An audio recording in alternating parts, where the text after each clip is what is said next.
Good. So we know that here is working, and we know that the hips are working, and then can you lift your leg up? Boom. Awesome. So if you can hold this position, you got okay core strength, okay? If Jenny was to try and lift herself up to the side plank and just her hips would drop, or engage the leg and the hips would drop, something you can fix there, something you can start to work on. And this is basic stuff that you want to start taking into account. It's like, can I do a side plank and just lift my leg and hold it? Like, that's the basics, that's the stuff there. So a lot of times you'll hear, like, what's the basics? And people will go squat, bench, deadlift. I'm like, no, can you hold yourself up? That's a pretty important one. Can you get up and down off the floor?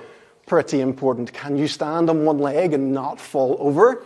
Pretty important. So that stuff to me is what the basics need to be made up of. So this is that idea. So you've got your hip rotation testing, 90-90, okay? You've got your lateral core strength and hip strength and how in tune your core and your hips are together.